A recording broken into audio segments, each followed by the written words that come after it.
Assalamualaikum warahmatullahi wabarakatuh.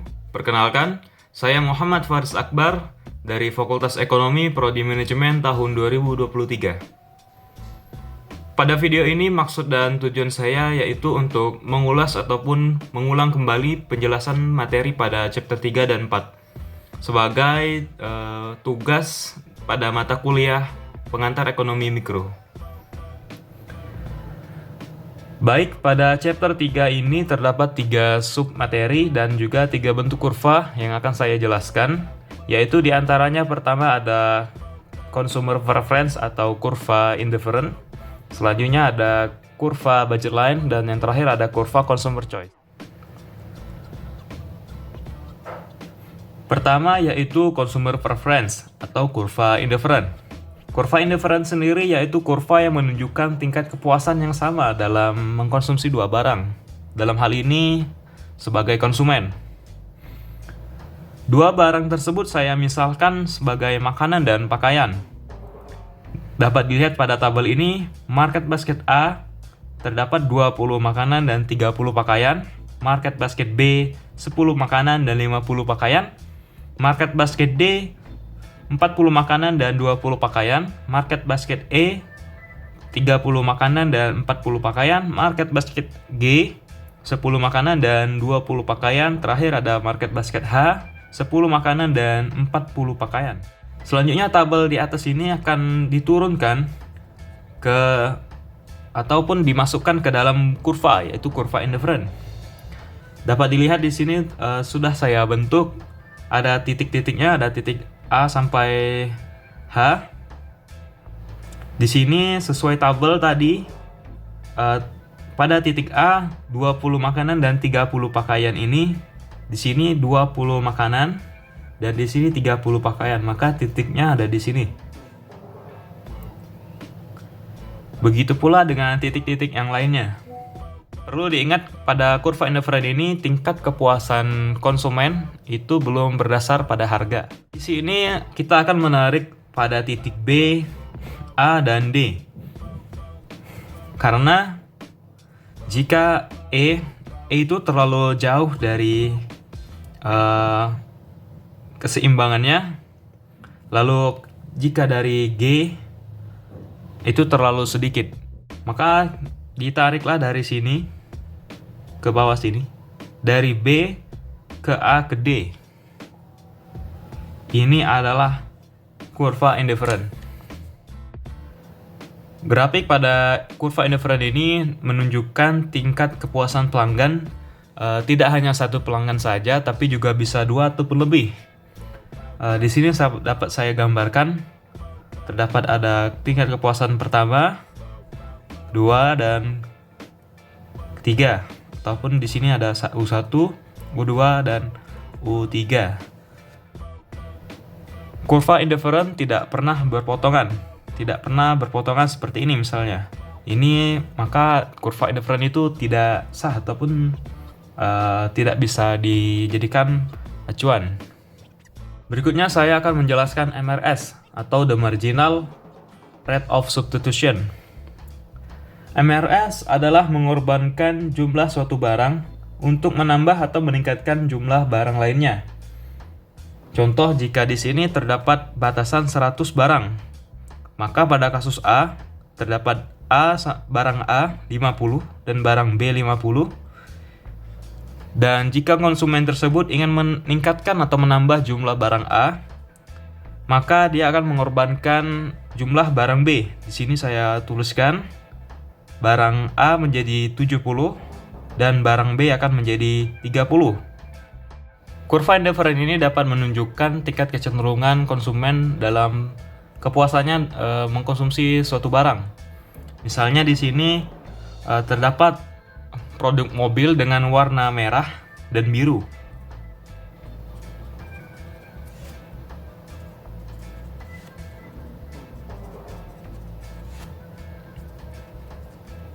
Kasus A, pelanggan lebih cenderung memilih mobil berwarna merah, maka bentuk kurvanya akan seperti ini.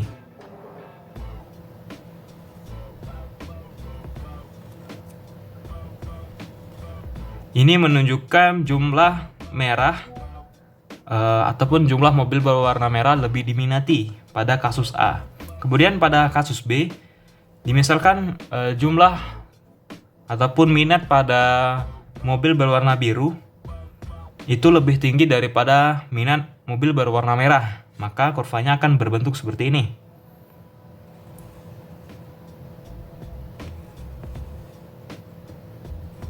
Maaf, mungkin kurang jelas. Maka dapat dilihat kedua perbedaan tersebut. Maka dapat disimpulkan pada kasus A ini di dalam kurva mobil berwarna merah lebih diminati, dan pada kasus B mobil berwarna birulah yang lebih diminati. Jika dilihat dari kurva ini, maka U1 memiliki tingkat kepuasan yang rendah dan U3 memiliki tingkat kepuasan yang tinggi. Kedua yaitu kurva budget line. Kurva budget line yaitu kurva yang menggambarkan berapa banyak barang yang dikonsumsi seseorang dengan pengeluaran tertentu. Pada kurva ini ada dua faktor yang mengakibatkan kurva budget line ini dapat bergeser, yaitu harga dan pendapatan. Sama seperti kurva sebelumnya, di sini saya juga menggambarkan sebuah tabel yang menunjukkan jumlah makanan, jumlah pakaian, dan total spending atau total pengeluaran yang menjadi batas konsumen dalam membeli barang-barang tersebut. Pada market basket A, makanan yang dibeli adalah 0 dan pakaian 40. Total spendingnya sama semua sebagai acuannya. Selanjutnya, tabel berikut dimasukkan lagi ke dalam kurva, yaitu kurva budget line di sini. Pada titik A, 0 makanan dan 40 pakaian. Di sini titiknya. Titik B-nya di sini. Lalu titik D, titik E, dan titik G. Titik ini sudah berdasarkan pada tabel di atas. Maka selanjutnya dapat ditarik. Nah, ini adalah budget line, yang dimana ini menunjukkan atau mendeskripsikan jumlah barang yang dapat dibeli oleh seorang konsumen dengan total uang ataupun total pengeluaran $80. Pada faktor pendapatan, jika pendapatan itu naik, maka kurva akan bergeser ke kanan. Dan jika pendapatan turun, maka kurva akan bergeser ke kiri. Dilihat dari sini, ini L1 merupakan kondisi awal kurva. Dan ketika pendapatan seorang konsumen itu naik, maka kurva akan bergeser ke kanan, ke L2. Apabila pendapatan konsumen itu turun, maka dia akan bergeser ke kiri dari L1 maka ke L3, yaitu ke 20 ke 40 ini. 20 pakaian, 40 makanan. Ini menjelaskan bahwa tingkat pendapatan itu akan mempengaruhi jumlah konsumsi barang oleh konsumen. Sama seperti faktor atau efek dari pendapatan, efek harga juga mempengaruhi pergeseran kurva budget line. Namun di sini yang membedakan yaitu pergeserannya tersebut. Jika harga naik, maka kurva akan bergeser ke kiri. Jika harga turun, maka kurva akan bergeser ke kanan, sesuai dengan hukum permintaan, yang mana jika harga naik, maka permintaan akan turun, dan jika harga turun, permintaan yang naik. Di sini saya gambarkan, ini adalah L1 ataupun titik awalnya. Kemudian jika harganya naik, akan bergeser ke kiri. Dan jika turun, akan bergeser ke kanan. Seperti ini. Ini L2, ini L3. Maka dari L1 ke L2 menunjukkan harga suatu barang itu turun, dan menunjukkan juga jumlah unit yang diminta akan naik.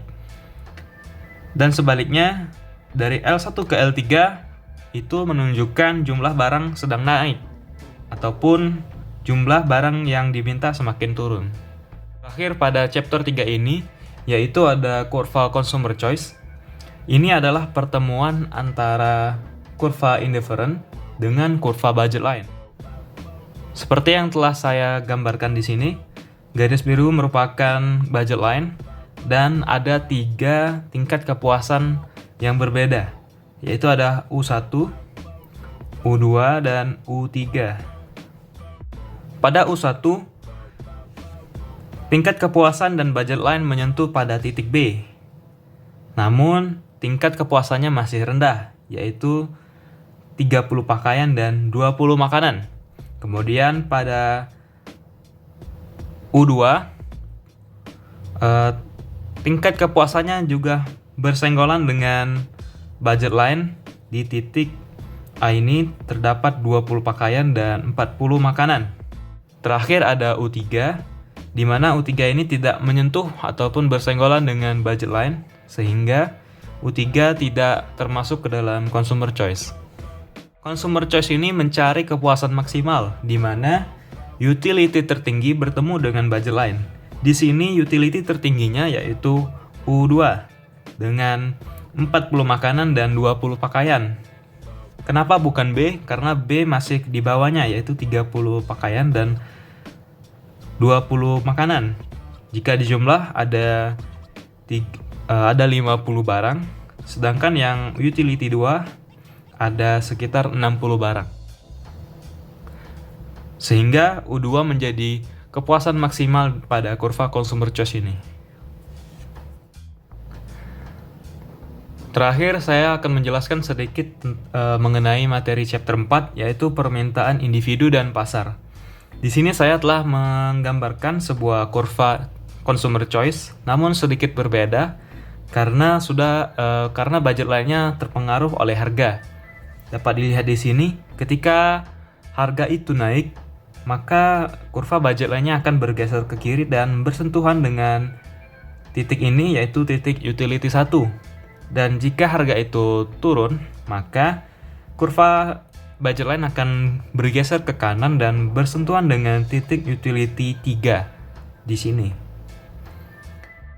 Sebagai referensi, saya membuat acuan jika harga awalnya adalah $1 dan jika harga naiknya adalah $2, harga turunnya yaitu 0,5 dolar.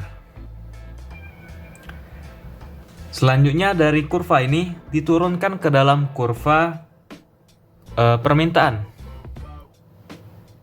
Berdasarkan referensi soal tadi, ketika harga naik $2, maka utility 1 atau barang yang didapatkan berupa makanan akan berjumlah 4. Seperti yang saya gambarkan di dalam kurva permintaan, yaitu $2, maka barang yang didapat adalah 4. Di sini adalah unitnya.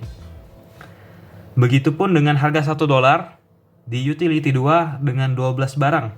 Di sini titik bertemunya. Kemudian harga $0,5 sebagai harga yang turun.